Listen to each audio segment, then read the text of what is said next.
What is up? Thank you for coming back for another edition of the Horror Debate. I am Jeff Rowdy Jake here. He is Michael Mandy. And guess what, folks? We are live. And this week, by request, we were actually requested to do this movie. Why? Mother of Tears. Why? The part 3 of the Suspiria was part 2, and this is part 3. Suspiria was the movie with the midget, right? Yeah, and the girl walking around the dance studio with all the colored lights everywhere. You have to go listen to that debate first. So, yeah, go listen to get that. a frame of reference of what we're dealing with now. Okay, because this is part 3. Yes.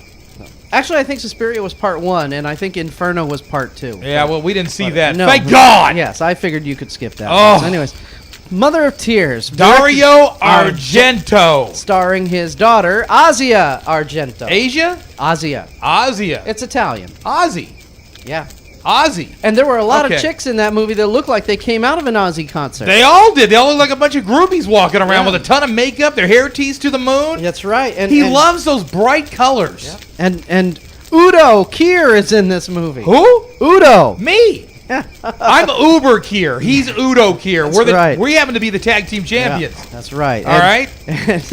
Seriously, and Asia, her character's name is Sarah Mandy. There might be a relation somewhere. Now, wait a minute. So I think it's funny. Wait a minute. There's a Kier and a Mandy. in this movie. That's right. You see? And we're supposed to actually, I have fate. a feeling we were supposed to like this because our names are in it. I think that's probably why people recommend. Right? Is that? Dude, they used your names. Yeah. Well, the guy that recommended this to us, or didn't really recommend it, but just asked that we debate it. I think it was more like a dare. Yeah, I think it was more like a dare. I think he was trying to get me to go off on a rant, which I probably will before this is over. But Mike, this thing, it's just not scary. What's the plot? Run it over. I don't know. It was like an MTV video with a bunch of chicks running around showing their breasts. And that's a bad thing? No, it's just not. It's not a scary film. No, it's not. There's nothing scary. It's like it's over the top, violent and color wise. The whole spectrum is used like all at one time. And there's a lot of they kind of are trying to go for the Exorcist vibe with a lot of the but the Exorcist you took as being like legit, as being real.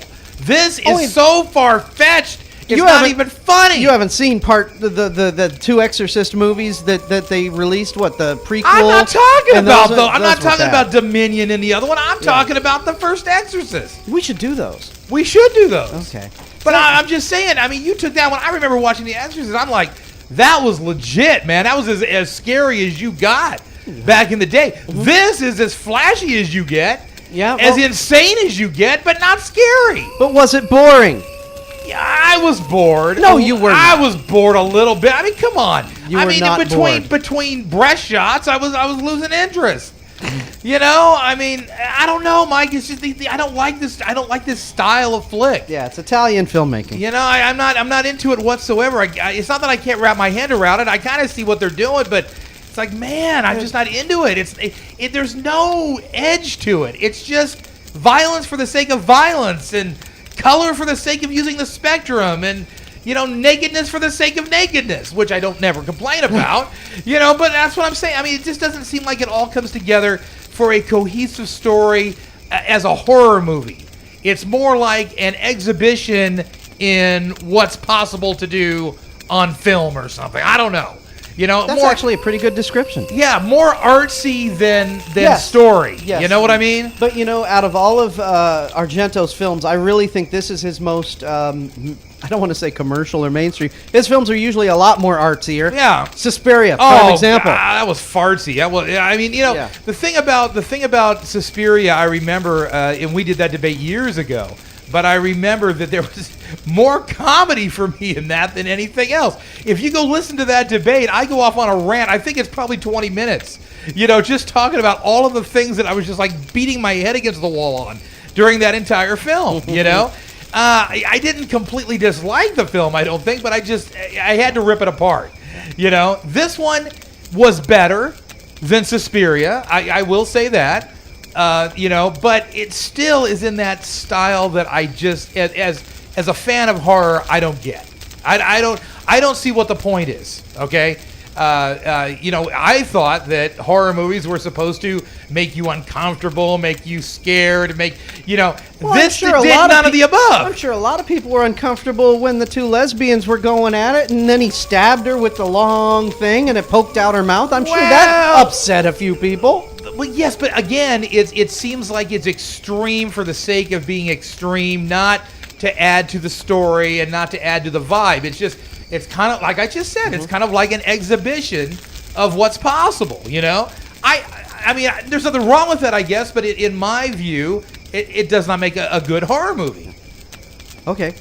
I mean, you see what I'm saying? I see what you're saying. Okay, so the whole package together, to me, as a horror movie, fails. But there are elements of it that, you sit there and go, whoa!